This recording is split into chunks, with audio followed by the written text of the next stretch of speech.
What I actually have for you today is a very special panel on a subject that often gets neglected when we talk about philanthropy, and that's the relationship of philanthropy and the arts and cultural spaces here on the continent.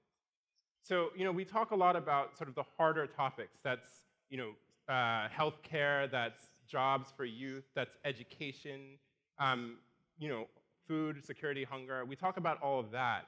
But oftentimes, we forget to talk about what it is that we're doing this for. We're not just trying to get people to eat or to have jobs or healthy just for the sake of being healthy. We're trying to get these things so that people can really enjoy the finer points in life. And that's literature, that's poetry, that's film, that's art, that's sculpture, painting. And that's what my panel, distinguished panel here today is going to talk with us about.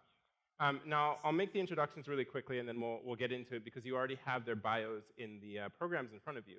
But I have Ms. Sandra Mbanefo-Obiago, who is a poet, a filmmaker, and a curator, right, who told me that when she was a young lady growing up in Switzerland, she actually met her favorite talk show host in a hair salon, walked up to her and said, "I am that girl who watches you from the brown chair." Now, the talk show host was like, "I don't get it." And that's because Sandra thought that if she could see them on television, they could also see her. And so began a long love affair with the filmic arts. Next to her, I have Nizar Ibrahim, who is a paleontologist and National Geographic explorer. I can't believe I'm on stage with the National Geographic explorer. This is like I'm geeking out right now, because he's also the person who found the largest predatory dinosaur here in Morocco, Spinosaurus. Isn't that crazy? We can clap for that. Thank you. Now, Nizar told me that he grew up in Germany in the 80s, and that he was so interested in paleontology that he would literally walk through walls. And I'm talking about the Berlin Wall, to get to the museums on the other side in East Germany so that he could look at fossils. And last but not least, we have Mehdi Qotbi, who is an artist of international renown, a painter, who is also, and I'm going to use my French, so you guys will clap for me after this, le président de Fondation des Musées au Maroc. Can I get some applause? Who is with us as well to add, to talk with us about sort of the work that he's doing in making museums a prominent part of the cultural landscape here in Morocco. So without further ado, let's welcome the panel, and let's get talking. So ladies and gentlemen, or lady and gentlemen, first question to you guys is, why is it that art is often, or culture, or science, is neglected in the discussions that we have about philanthropy? I'll throw that open to all of you, and we can just get started and hopefully toss it back and forth. Well, I can maybe just talk about my particular area of expertise, which is natural history. So I'm interested in the evolution of life on our planet. And I think in the case of natural history and natural history institutions, like natural history museums, for example, I think this distinction you mentioned between hard issues and soft issues is actually quite problematic. Because if we think of natural history museums, we probably think of old-fashioned 19th century museums, which are really like trophy halls with stuffed animals, a little bit like a cabinet of curiosities. But modern museums, modern natural history museums, are quite different. And they address some major issues that I would not describe as soft issues. Modern natural history museums are mission-driven, and they're built around very important subjects. And I'll just mention the three principal subjects that they're built around. The first one is global change, including climate change. Natural history museums educate people about changes on our planet over hundreds of millions of years. Second issue is biodiversity. That's another major issue. We're losing biodiversity at an unprecedented rate, and this has very serious consequences for us as humans living on this planet. And the third issue is sustainability. So natural history museums teach people how we can use resources on this planet in a sustainable way. Again, in the old-fashioned museums, it's more about exploiting nature. It's a very dominant relationship between humans and the natural world. But in modern natural history museums, it is all about using resources sustainably. So if you look at those topics, I think this is not really a soft issue. It's an issue of major importance, not just in Africa, but all around the world. So let me just jump in then. So we don't want to talk about soft versus hard issues. We want to really actually talk about basically just issues and how we represent. So let me ask Sandra. So how do you see that in the work that you do in curating at hotels in Nigeria and the films that you've made over the course of your career? Thank you. I don't see a disconnect. I think that our culture, our music, our language, our poetry is an intrinsic part of our DNA as Africans, and it's the most dynamic part of our personality.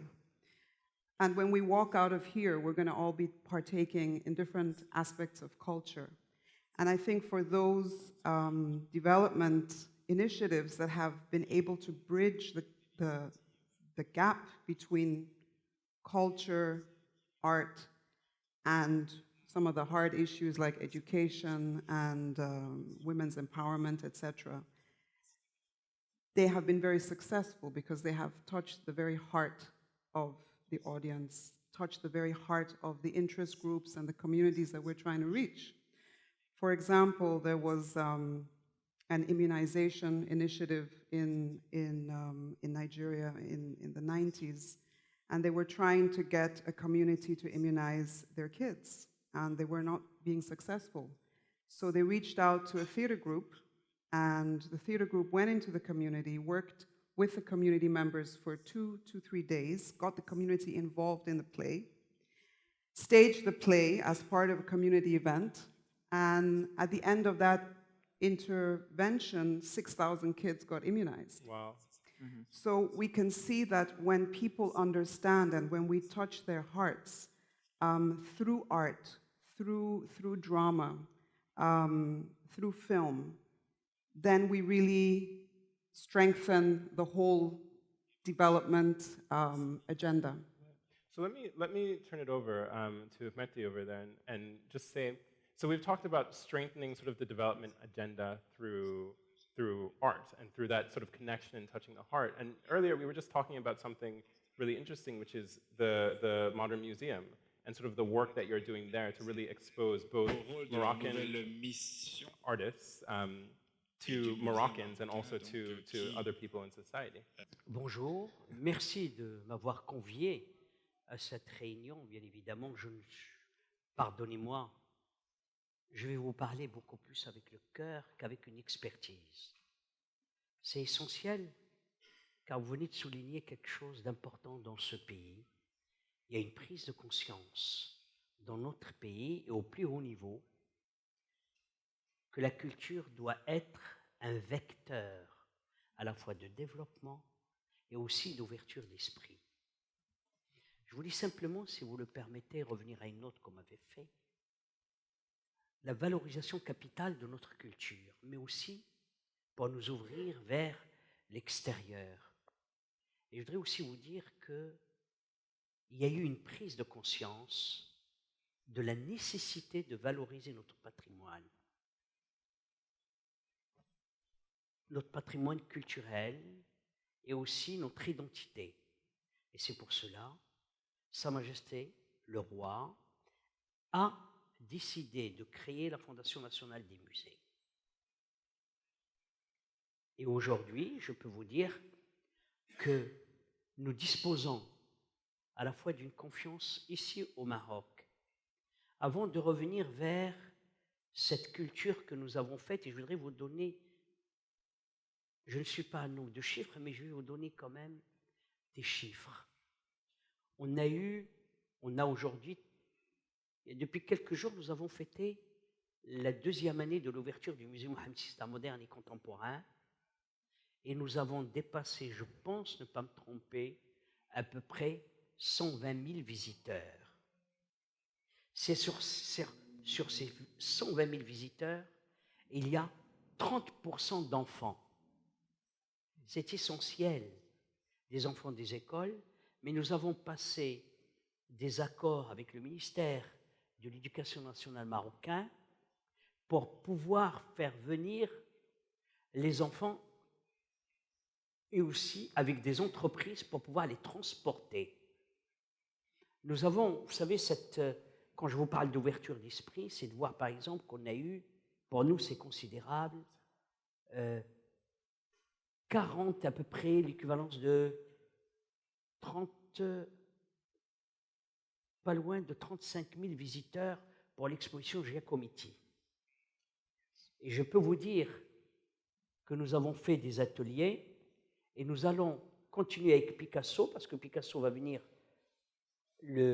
au mois d'avril ici au Maroc, et nous allons faire des ateliers, et nous avons passé des accords avec la Iweala Maroc, nous avons passé des accords avec différentes entreprises pour aller transporter des enfants des coins les plus reculés pour venir voir le musée.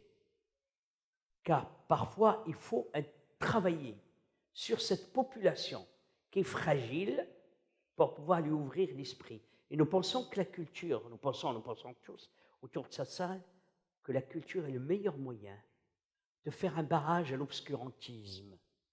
Et je pense que c'est notre devoir à tous de travailler là-dessus. Et je pense aussi que la manière que la Fondation a eue de faire un développement de rénovation des musées dans toutes les villes du Maroc où il y a des musées. Nous avons lancé Tanger. Nous sommes en train de travailler sur les musées de Marrakech, afin de faire en sorte que la population locale puisse trouver une entrée vers les musées. Et on a fait, pour inciter davantage, un tarif extrêmement abordable. Et le vendredi, c'est gratuit pour tous les Marocains. Je ne sais pas si j'ai répondu à votre question, mais je pense que dans la discussion, je peux tout à fait compléter. Oui. Et pardonnez-moi si je vous ai paru un peu décousu dans le discours, mais je ne suis pas un spécialiste et voilà. I think one of the things that you mentioned, right, there are two things that came up that I found really, really interesting. One is the idea of cultural patrimony and the celebration of that and the importance. And then the second was the idea of a museum in every city here in Morocco, the importance of that. Now, I'm going to just toss over the sort of, to riff off of the idea of cultural patrimony. It's something that we've all talked about. But Sandra, what do you have to say about that in terms of the importance of celebrating cultural patrimony and why we should be spending on that? We should be spending on it because if we don't know our past, then it's very difficult to prepare ourselves to really embrace the future. And I think that in Nigeria, we have a problem with our educational system in that our history is no longer even a topic or a subject in the national curriculum. And so we are losing a huge chunk of our richness as a people, our wealth as a people. And I think it's important to have spaces of remembrance of our history, of our art, also of political events that we have gone through, because it is only when we have those places of remembrance that we can learn from our history. We've been talking in Nigeria in some groups about having a memorial and a place of remembrance even about the Biafran War. And unless we understand the history, we will keep repeating the same mistakes. So while we need spaces that we celebrate the richness of our culture, we also need spaces where we can understand what we have gone through as a people and ensure that we learn those lessons. Over and over again. And Nizar, we had talked about this a little bit too in terms of sort of cultural remembrance and the importance. You come at it from a little bit of a different angle because we're talking here about history that's maybe 100 years, 50 years deep. You're talking about millions of years. Why is that then important? Why do we need fossils lying around here and there? Well, speaking of millions of years, the image up there, this is Morocco 100 million years ago. This guy actually brought a dinosaur to a philanthropy conference. Can So, you read that? 100 million years ago, the Sahara was a huge river system. So that really gives you a sense of what we call deep time. I will come back to Morocco's ancient heritage in a second, but I wholeheartedly agree. I think it is very important to preserve and celebrate a country's ancient heritage. And we know that this is a real source of national pride. I mean, we see it in Egypt, for example. You know, I mean, Egyptians are very proud of their ancient heritage. Unfortunately, Egypt is an exception. And Morocco is now making real progress in this field. But again, coming back to Morocco's very ancient heritage, very few people here know this probably, but Morocco has an incredible fossil record. For various reasons, accidents of geology, Morocco preserves rocks that basically cover the entire history of our planet and also the entire history of life on our planet. So some of the very oldest forms of life itself are found in fossilized form here in Morocco. Giant dinosaurs. This is a predatory dinosaur bigger than T-Rex. Ancient elephants and giraffes. Animals that lived at a time when most of life on this planet existed in the oceans. So it is an incredible account of life on our planet, and this is really unique on our planet. Very few countries have such an unbroken record. So you would think that Morocco has a big museum of natural history to showcase these incredible treasures from the past. But unfortunately, this has not happened yet because these issues have been neglected, because cultural institutions and museums have not received the support they really deserve in the past. And just to give you an idea of how bizarre this is for me as a paleontologist, now imagine if you travel to Cairo in Egypt, and of course you know about the pyramids and ancient Egypt, and you're walking down the main streets, and you ask people, how do I get to the National Museum? And then people tell you, oh, we don't have a National Museum. You would be shocked, right? You'd be very surprised. You'd say, are you out of your mind? Well, this is unfortunately what's happening in many African countries. And here in Morocco, you can walk down the street and people do not have a museum of natural history where they can celebrate their unique ancient heritage. So I think that this is really an important issue, celebrating the past. And I think it is also, as Mehdi was saying, a really important source of inspiration for young people. And I see this every day. I mean, my love affair with science and exploration started with a visit to a natural history museum in Berlin. Right. So it's really a unique opportunity to start this spark of curiosity in young people. And for me, it is rather heartbreaking. You know, I'm working on these Moroccan fossils, and they're celebrated all around the world. You'll see Moroccan fossils in museums all around the world, not here in Morocco. We have an exhibit, and maybe if you go to the next slide, actually the one after that. This is an exhibit that is based on some of our Moroccan finds. It's a National Geographic exhibit that is traveling around the world. It's in Barcelona right now. It was in Berlin, in Milan, huge success. So people of all ages are lining up to see these Moroccan fossils and ancient treasures. And yet here in Morocco, people don't have an opportunity to come face-to-face with these things. Let me ask, Monsieur le Président, are you going to bring these fossils to Morocco? Si vous permettez, je vais vous répondre à un point essentiel parce que je crois que Madame a évoqué un sujet qui me tient beaucoup à cœur. J'ai vécu en France pendant 37 ans. Je me suis rendu compte que celui qui ne connaît pas sa propre histoire ne veut pas connaître celle des autres. Oui. C'est absolument essentiel. La deuxième chose, c'est que nous avons d'autres priorités.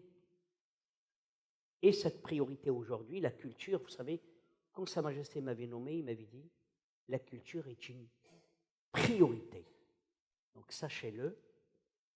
Et aujourd'hui, la culture est une priorité. Je réponds à votre question, monsieur, à propos du musée de l'archéologie. Nous sommes en train de lancer un concours ça sera fait dans les mois à venir, un concours pour la construction d'un musée de l'archéologie et des sciences de la Terre. Donc ça, c'est pour vous rassurer, répondre à votre question. Nous avons un musée qui va ouvrir peut-être dans quelques semaines, peut-être 1 mois, 2 mois, 3 mois, 4 mois, à Casablanca, d'archéologie. Je voulais aussi, un peu pour vous informer, qu'à Marrakech, la Fondation nationale des musées, dans ce qu'elle a aujourd'hui, c'est ouvrir un musée à Marrakech qui s'appellera, écoutez-moi bien, le musée des confluences, car nous prenons le premier article de la Constitution marocaine, qui dit le Maroc est à la fois, bien évidemment, africain, bien évidemment berbère, bien évidemment juif, bien évidemment romain. Et nous ouvrons ce musée des confluences à Marrakech. Je pense qu'en septembre 2017, vous serez les bienvenus pour voir d'abord le lieu qui est sublime. Mais en même temps, nous allons montrer aux Marocains, aux jeunes enfants, ce que c'est notre histoire. Et notre histoire, c'est tout ça. C'est ce qui fait aujourd'hui la particularité du Maroc. C'est d'être à la fois juif, d'être à la fois africain, d'être à la fois berbère, d'être à la fois romain. Voyez ? Et nous pourrons montrer cette richesse que nous avons. Je voudrais aussi vous informer que le Maroc dispose d'une des plus belles collections au monde de bronze romain. Et nous allons ouvrir un petit musée, le premier musée qui a été construit par les Français.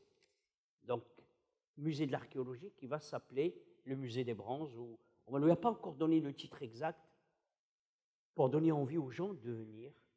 Et ça va être ouvert exactement le 14 décembre. Vous voyez, c'est des dates, ça veut dire qu'il y a réellement des rendez-vous qui sont clairs et nets. Je veux dire qu'on a une politique aujourd'hui, une politique de développement culturel, parce que nous nous sommes rendus compte qu'il est impossible de se développer économiquement s'il n'y a pas un développement culturel aussi, parallèlement. So you're saying that these two things have to go hand in hand. That one doesn't follow the other. It's not that we focus on one, but that we need to have both at the same time. Now, let's talk a little bit then about how have you directed money and funds towards the work that you're doing with museums? The translator. Oh. I'm sorry. Yo, my translator, what happened? I would try to speak French, but you guys are probably going to leave, so we'll just we'll keep that. La question c'était comment vous avez fait pour. Oh, ok. C'est bon. C'est bon. Comment j'ai fait? Oui, je croyais que c'était le traducteur. Non, c'est moi. Ah oui, allez. C'est plus simple. Not only is he a paleontologist, but he also doubles as a translator. Comment vous avez fait pour avoir les moyens financiers pour réaliser vos projets? Ben écoutez, par exemple, le musée des cultures méditerranéennes que nous venons de créer, ou rouvrir plutôt, à Tanger. J'ai eu 80% de privé et 20% du public. C'est-à-dire qu'il y a réellement un travail de relationnel et de prise de conscience. Parce que vous ne pouvez demander aux entreprises, au privé de participer, que si vous montrez aussi votre crédibilité et votre sérieux.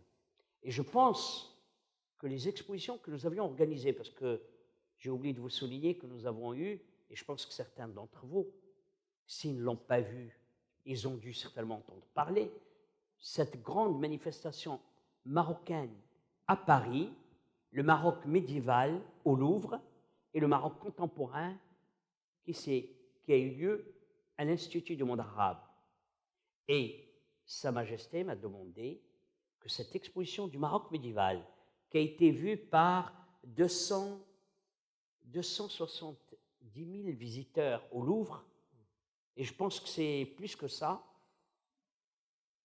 m'a demandé, en me disant qu'il faut la rendre aussi accessible à tous les Marocains. On l'a fait venir et on l'a exposée au Maroc.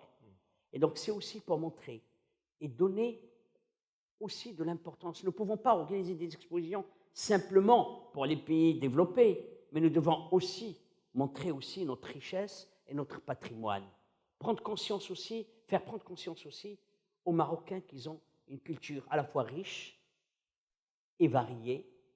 Et je dirais, cette terminologie que j'aimais chez mon ami Sangor, qui disait je dirais la mixitude, c'est très très important. J'ai oublié la terminologie. Voilà. Nizar, I think you had a point also sort of about the intersection of these things. And bringing people in, not just about sending culture out, and why it's important to fund and finance that. Right. Well, in my experience, working here in Morocco, for example, and also in other parts of Africa, there are different areas where we need funding. And for the most part, my work is funded through funds that I raise. And so I bring them in from the outside. And so, I work with Moroccan colleagues, but their research budgets are very limited. And the budget for, the Ministry of Culture is small. So I think it is important to fund more local research and exposition, exhibit efforts. So there are three main areas I work in. So one is the actual research. That means discovering cultural, archaeological sites or paleontological sites.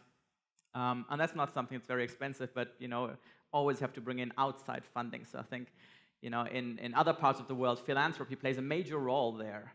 So philanthropists fund expeditions to the Himalayas and all over the world. But in Africa, we're really kind of lagging behind in that area. The other issue is preserving cultural heritage in museums or also archaeological sites, making sure they don't crumble to pieces over time. So we need funding there, which also is in short supply, unfortunately, in Africa. And finally, and Mehdi was talking about this, it's important to establish exhibits here in Morocco and in other parts of Africa, traveling exhibits, so that people can celebrate their ancient heritage and marvel at their incredible paleontological past, for example.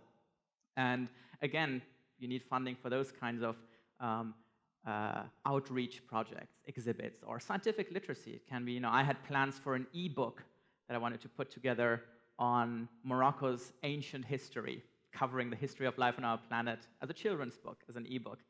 I don't have the funding for that yet, but those are the kinds of projects that also go hand in hand with developing bigger issues, projects like museums and so on. So, and as I'm sure you all know, in the United States, there's a very long established culture of supporting the arts and museums through philanthropy. You go to any major museum in the United States, we get different parts of the museum will be funded by some wealthy families, and don't really have that here yet. So those are all areas where we need support. Sandra, I think you've said a bit about how this is working, or how you've thought about this within the Nigerian context.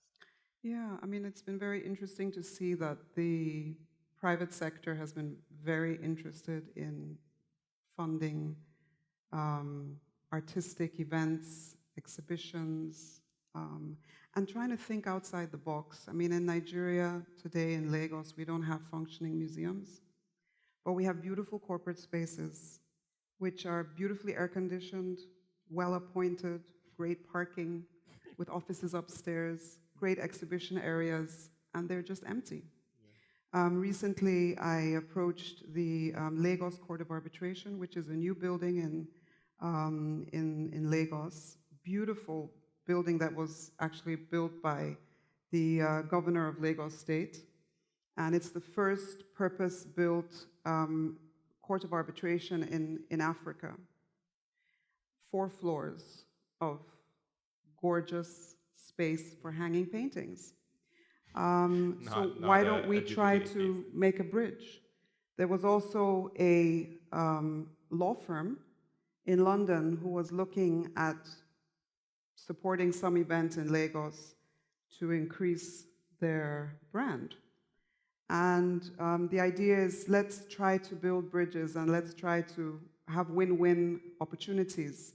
And so what we were able to do was to present one of Nigeria's oldest artists, Professor Bruce Onabrokpaya, in a beautiful building of 4 floors, which could be a museum, and have it funded by an international law firm with support from Nigerian law firms.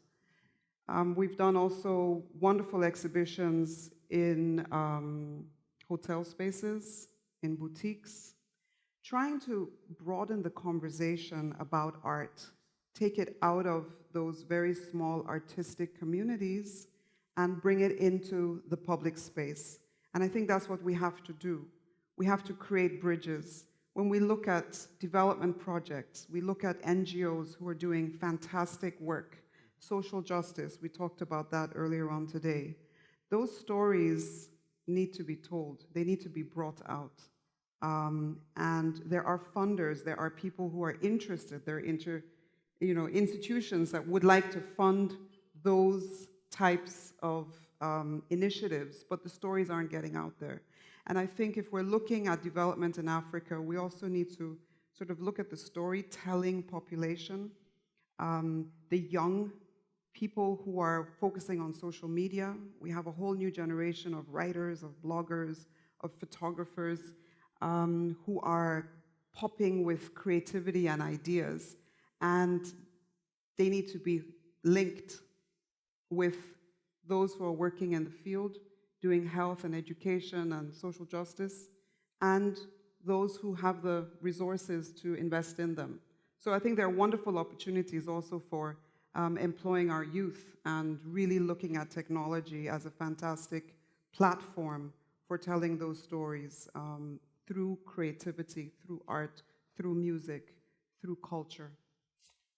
I want to get back to something that has been mentioned by each one of you here, which is the sort of the influence of this of art, of culture on young people, and the importance of that within the educational space. And I'm wondering, and this is a question to everyone in your various work, how have you managed to, or how do you think about the connection of philanthropy, education, because it seems like philanthropists are very interested in education, and there's a lot of talk about what education means, but the substance of it, right, is essentially what we're talking about. How do you think you can build that bridge so that people can see this connection of the arts, of philanthropy, of culture, of science, of the importance of museums as educational tools? Well, I can tell you a couple of stories when it comes to inspiring people, especially young people.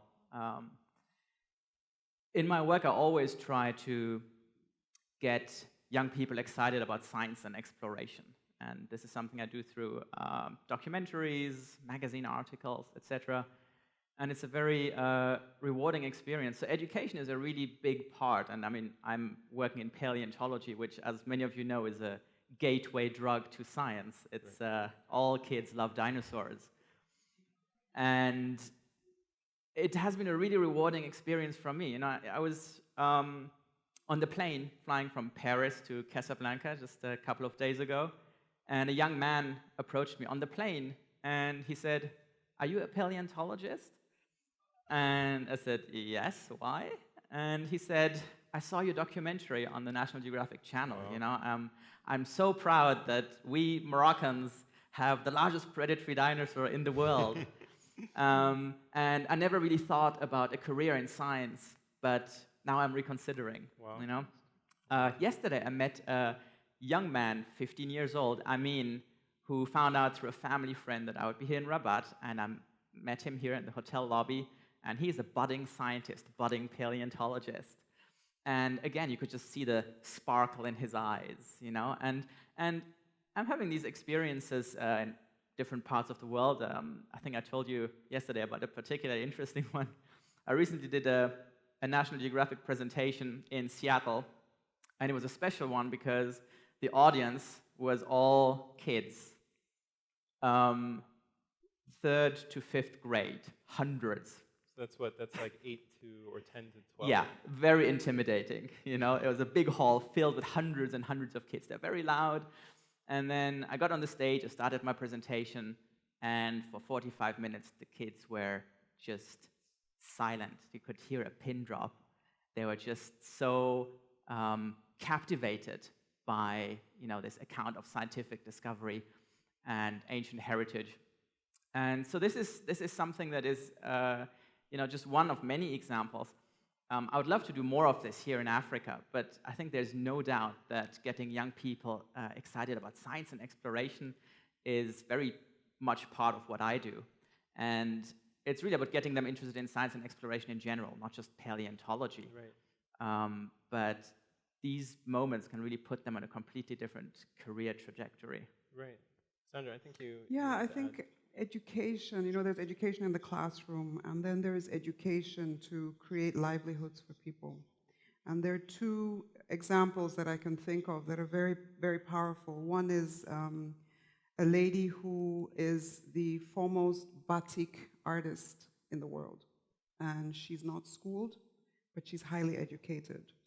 And she's been working with young single mothers, providing them shelter and teaching them an artistic profession, whether it's visual art or whether it's dance or whether it's performance. And she was invited, her name is Nike Okundaye. She was invited to work with commercial sex workers in Italy, many who have come from Nigeria, to try and give them an alternative source of income. And this has been a very, very powerful and successful initiative. So using art as a way of creating new livelihoods. I think Professor Bruce Onabrokbaya has also got a very strong initiative looking at artists, educating them beyond school. So when you've graduated and you are working as an artist or as a graphic designer or whatever, to have an opportunity to go back, go on artist residencies, and have a chance to maybe delve into new media. So I think education, we need to look at funding educational initiatives throughout the careers of creative people, of kids in schools, as well as look at artistic education as a source of alternative livelihood for so many on the continent. Right, right. Mehdi, now you said about 30% of the folks coming to museums are children, right? And I think you had a lot to say about what that means and what that does. Écoutez, si vous me permettez, parce que je vois que madame, je suis désolé, vous savez, les artistes souvent parlent d'eux-mêmes. Je suis navré, je vais vous parler un peu de moi. Madame, vous avez évoqué tout à l'heure l'expérience de cette dame qui n'est pas allée à l'école. C'est ce que aussi, pour m'excuser auprès de vous, de ne pas comprendre l'anglais. Et j'en suis vraiment navré parce que je pense que l'anglais est parmi les langues de l'ouverture. Vous voyez, pour simplement communiquer avec vous. Je suis issu d'un milieu extrêmement modeste qui sont les bidonvilles de Rabat. C'est là où j'ai grandi. Je me suis trouvé un jour, je vous assure, je vais être court, je ne vais pas être trop lent, mais c'est important pour vous dire combien j'ai été sauvé. Si je suis aujourd'hui devant vous, c'est aussi grâce à ma rencontre avec les couleurs et les pinceaux. Et puis la chance que j'ai eue dans toute ma vie d'être parsemé de rencontres exceptionnelles. Mais simplement pour revenir à ma rencontre avec l'art je me suis trouvé dans une école où j'étais très mauvais dans les études. Et je me suis trouvé un jour par hasard devant des pots et des pinceaux, on devait décorer un mur. Je me suis précipité sur ces pinceaux sans me rendre compte. Et de là est sorti un tigre. Ce tigre a transformé ma vie. À partir de ce jour-là, j'ai commencé à exister. Et c'est pour ça que je suis allé en France. Et c'est pour ça que j'ai fait des études. Et c'est pour cela, un jour, je suis désolé, moi qui étais des bidonvilles, je me suis trouvé confronté à être assis avec des présidents de la République, avec des souverains. Et tout cela grâce à l'art, grâce à la culture et grâce à la chance que j'ai eue de m'éduquer par cette entrée, parce que je n'avais pas de quoi manger quand j'étais à Paris, et j'allais m'asseoir dans les musées parce qu'il y avait une gratuité pour les étudiants à Paris, et je passais ma journée à admirer les nymphéas de Monet. Donc, vous voyez que par l'art et la culture, nous pourrons transformer notre vie, et de ce fait, cette expérience que j'ai eue moi m'aide aujourd'hui à mieux comprendre les petits jeunes des quartiers défavorisés. Et mon expérience et ma vie passée, que je n'ai jamais oubliée et que je n'oublierai jamais, me permet de mieux encore comprendre cette population. Et quand je travaille pour l'exposition Picasso sur laquelle on est en train de travailler en ce moment pour le mois d'avril prochain, j'ai insisté pour qu'il y ait des ateliers, qu'il y ait des conférences, qu'il y ait des espaces pour les enfants. Et je pense pouvoir vous dire que je vais avoir aussi des petits jouets que Picasso a fabriqués, qu'on va avoir à travers la famille, afin de montrer que l'art est un moyen aussi, simplement, de changer de vie et d'avoir une vie meilleure. Je ne sais pas si j'ai répondu à votre question, mais je pensais que, puisque je vous ai dit au début de cette rencontre que je ne saurais pas vous parler de la même manière que nos amis qui sont ici, parce que eux, ils ont eu des études, des universitaires, une ouverture d'esprit encore plus importante. Moi, je vous parle avec le cœur, avec ce que j'ai appris avec les uns et les autres, et ce que j'ai glané de la vie. I mean, he said it all, didn't he? He said it all. I think what we're going to do is, on that note, with such a rousing sort of like talk about why we need these things and the importance, turn it over to you all for questions that you have. Wow, okay, all right, I see their questions. So if we've got a mic and we can just take it over. When it comes to questions, I just ask that you ask a question as opposed to giving a treatise. So I will cut you off if I think you're going for too long. So, do you mind if I make one last point that I think we should probably touch on before we go to questions? It might be one of the questions, but because we're talking about the impact of supporting the arts and culture and so on, I think one important form of impact that we have not really talked about is the importance of cultural institutions for tourism. I mean, that's a major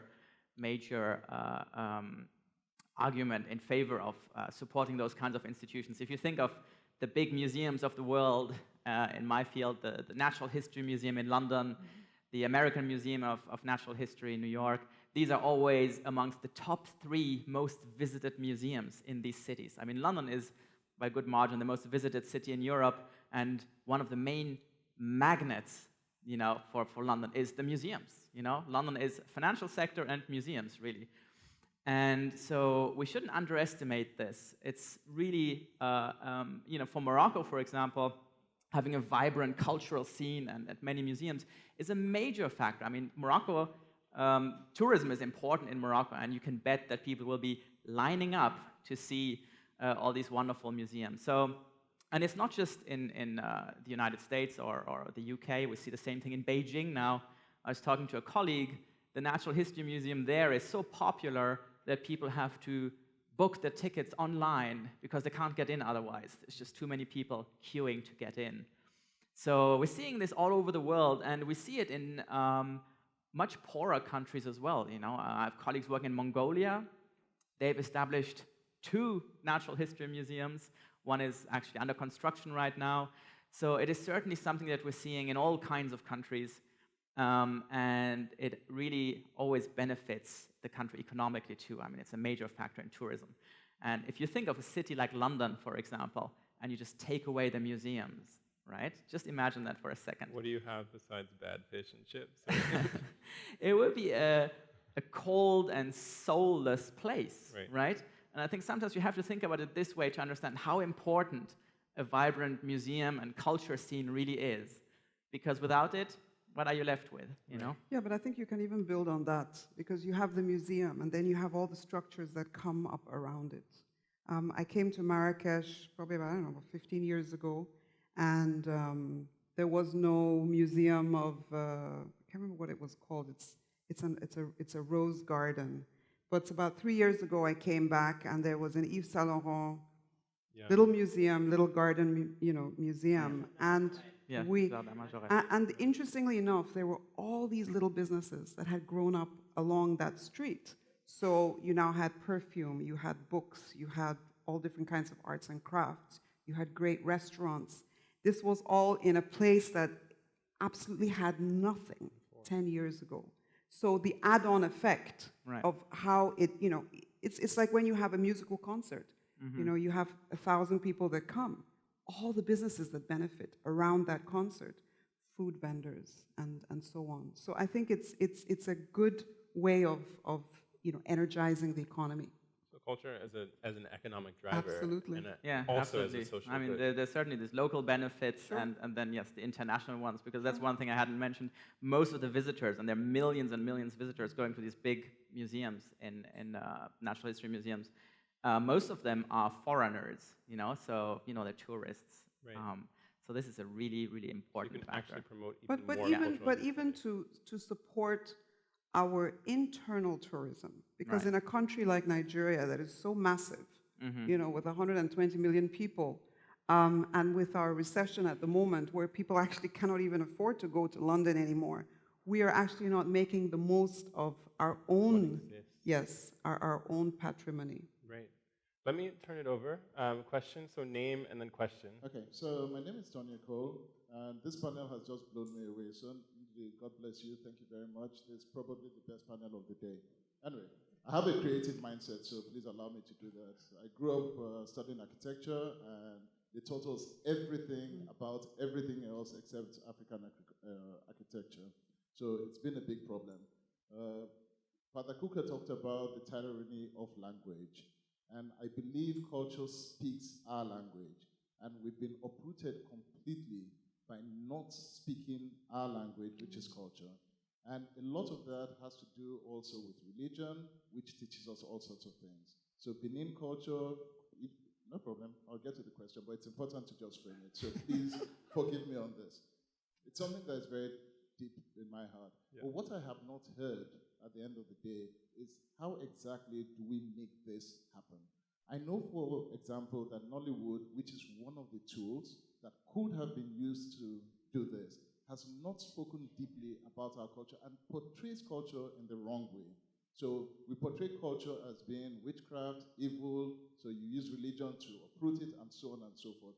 I know you've done a film as well, so how do we speak to the people to begin to appreciate the culture for what it really is, to speak the language that we understand, which will then be the way to bring the money and the funding in. So you've talked about museums and all of that, but what do we use that we already have to speak to this so that it can become practical? So I'll turn that over, and I think, Mehdi, I want to push that to you in terms of, because you, for example, talked about pushing out the exhibit of Moroccan women artists, right? Which is a huge thing in terms of like speaking the sort of language of Moroccan culture. And then I'll add on to answer your question as well. But how do you essentially, I think what you're asking is how do you create the environment, or how do you create the space, right, for that to actually be a part of the discussion, right? So how have you done that, I guess?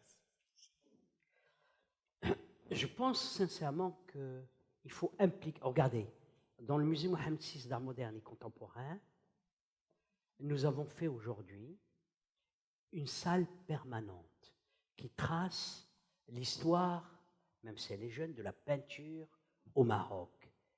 Les Marocains eux-mêmes ont envie de s'approprier leur propre culture. C'est une des raisons pour laquelle aujourd'hui nous avons une population marocaine qui vient parce qu'ils entendent parler des artistes. Je pense qu'il y a un rôle déterminant, je suis d'accord avec vous, monsieur, c'est les médias. La télévision aujourd'hui, c'est vrai, nous avons beaucoup de chance au Maroc, nous sommes soutenus, et nous avons les télévisions, d'ailleurs les télévisions marocaines, qui parlent de nos manifestations. Et ça, parce que cette lucarne, comme vous le savez, est dans toutes les maisons, même les bidonvilles. Et donc les gens veulent voir un musée. Et pour les inciter davantage, il y a des prix qui sont incitatifs. Il y a aussi la gratuité le vendredi. Et nous avons passé des accords avec l'ONCF. L'ONCF, c'est les trains du Maroc, pour qu'il y ait, quand vous achetez un ticket, vous avez demi-tarif au musée. Donc, c'est-à-dire de trouver toujours des idées incitatrices pour permettre aux gens d'y aller, ne plus trouver d'excuses. Vous Voyez par exemple, pendant le ramadan, c'est un moment où après le ftour, pour ceux qui sont musulmans, ils savent qu'après le ftour, c'est-à-dire la rupture du jeûne, pour ceux qui ne sont pas musulmans, et donc après la rupture du jeûne, les gens ont envie de sortir, se promener avant le dîner. Ben, nous avons ouvert les musées et nous avons même créé des événements qui sont par exemple à l'intérieur du musée, le cinéma qui s'appelle le cycle cinématographique marocain. On a insisté beaucoup avec les cinéastes marocains qui venaient le samedi et le vendredi faire et présenter leurs films. Je peux vous assurer que la population qui était venue, c'est une population très jeune. Et si vous le permettez, pour compléter simplement, avec votre permission, nous avons eu un exposé sur Giacometti pendant l'exposition d'un professeur suisse, et ça a été bien évidemment véhiculé par les médias, les sociaux, je veux dire, les médias, les Facebook, tout ça. Nous avons eu une salle archi pleine, et je suis allé comme ça, et ça m'a beaucoup ému, demander aux gens quel âge ils ont. J'ai trouvé des 18 ans, 19 ans, que souvent sont récalcitrants pour aller dans les musées. Donc, c'est une question que vous vous posez et que vous trouvez aussi la réponse, c'est-à-dire qu'il faut qu'on trouve des idées pour attirer et habituer les gens à faire que le musée devienne une visite normale, quotidienne. Vous voyez, nous allons organiser une exposition sur la femme marocaine, la création féminine. Nous n'avons jamais rendu hommage aux femmes. On parle souvent de grands artistes mâles, mais jamais femmes. Et donc nous avons décidé aussi de faire prendre conscience que si aujourd'hui ces hommes sont importants et connus, c'est parce qu'il y avait des femmes avant. Voilà. Well, Sandra, do you want to? Yeah, I think there's something fantastic about popular culture. I think Nollywood is an amazing phenomenon, and it's self-financed. It has never really gotten significant support from anywhere but personal pockets. And I think we need to build on that. We need to strengthen and deepen the ability of our storytellers to tell a more complete and well-researched story. I think, for example, there's a whole generation of incredible artists who are dying off, and there's no documentation of their contribution to our wealth of culture. There are so many old professors in their 80s. They've made incredible contributions to society. If we don't tell those stories, we'll lose them forever. And what's interesting is that the artists are very, very willing to work on these projects. I had an opportunity a few years ago to work with two Nollywood directors, one on a bunch of films on democracy and good governance, Tunde Kelani, and other films on maternal health. And the collaboration was so powerful. So really, the opportunities are there. Let's build on them. I'll take another question. I'm going to go here. Thank you very much. An excellent panel. I'm not even offended by the fact that you think London is fish and chips without museum. My question is about making this a cross-border phenomenon, intra-Africa. How do we make culture and art a cross-border phenomena so that we're not servicing out of the continent, but we're really taking advantage of what works across the borders as well? Right. Nizar, I'm going to throw that to you because we talked about this a little bit yesterday in terms of traveling exhibits, in terms of exchanges. How do you do that? Right. Well, I would love to establish things like traveling exhibits across the continent. I mean, Africa is, at least in my area of research, incredibly underexplored, and people across the continent are not aware of the incredible diversity of ancient heritage they have. So I would love to do this across different countries for example, across North Africa, for a start maybe. And I'm working with colleagues in other countries like Tunisia. I've made some contacts, but again, one of the big obstacles is what we were saying at the very beginning of this panel. You know, there's just not a lot of support at the local level, let alone at a Pan-African level for those kinds of projects. Yeah, I think there's a great opportunity for patrons of the art to really take an active role in that. We just opened an exhibition of art from Ghana, 7 Ghanaian artists coming to Nigeria to present their work. And one of the people who helped me with this exhibition was a Ghanaian collector who is based in Nigeria, who opened up her home for the exhibition, for the preview. We got an amazing amount of people who came out because they came out to support her. And obviously, you're just growing the opportunity of artists to meet people of influence.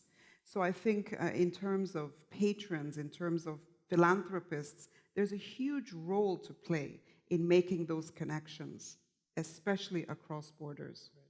And Mehdi, I wanted to ask, in terms of your museums, the Fondation's cultural exchanges, I mean, you're bringing Picasso to Morocco, but what about within Africa? What are you guys working on there? Écoutez, c'est une de mes préoccupations d'ailleurs, et la préoccupation de toute la Fondation. Si on a fait venir des artistes comme Giacometti et comme Picasso, c'est pour montrer aussi aux Africains et au monde que ces artistes aussi importants se sont nourris de chez nous, de notre terre, de nos couleurs, de nos traditions. Même si Giacometti comme Picasso n'ont jamais connu l'Afrique, ils se sont nourris de son travail, de sa création. Et donc, je vous annonce dès aujourd'hui que pour 2018, nous souhaitons organiser une exposition consacrée simplement à l'art moderne et contemporain africain. Aussi pour rendre hommage et pour montrer notre africanité, nous, Marocains, auquel nous sommes profondément attachés. Et d'ailleurs, dans le musée de Dar el-Bacha, je vais être rapide, dans le musée de Dar el-Bacha, il y aura toute une section africaine, là plutôt traditionnelle, je veux dire, de l'histoire de l'Afrique. Et puis, pardonnez-moi quand même, j'ai oublié, hier j'ai présidé un jury organisé par la Royaume du Maroc qui va être pour la COB habillé un avion. Et il y avait à peu près 70% qui viennent de l'Afrique subsaharienne. Et sur ces 70% de candidats, nous avons retenu donc 3. Et il y aura 2 Africains, je veux dire, les 3 seront africains, voilà. Et ils vont habiller les avions de la rame et ils vont voyager comme ça à travers le monde et montrer aussi notre enracinement africain. C'est aussi une contribution pour faire connaître l'art moderne et contemporain africain, pardonnez-moi. So I'm going to take one more question. So I'm going to take one more question, and you had your hand up in the red dress. So.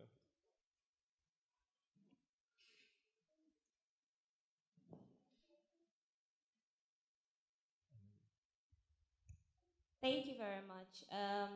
My question is for the younger generation, right? So I understand the role of awareness, but I need to paint a picture for everyone today because for me, it's about increasing the sense of value. Because you have younger people that know about the culture, but it's not cool enough. So what do you, and I understand you can use education to control a segment of that generation, but what happens to people like us that are not in school anymore and don't have the opportunity to be forced to go for some museum trip?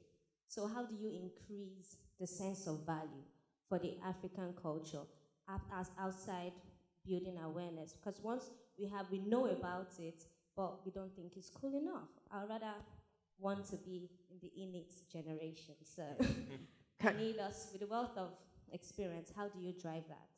Can I just totally disagree? Why? Because I believe that as Africans, we enjoy our own culture the most. Look at how much music has played in our young people's, cool swag lifestyle. Now we are exporting our music, and it's becoming mainstream around the world. And I read somewhere that 70% of music that are bought by Africans is African music.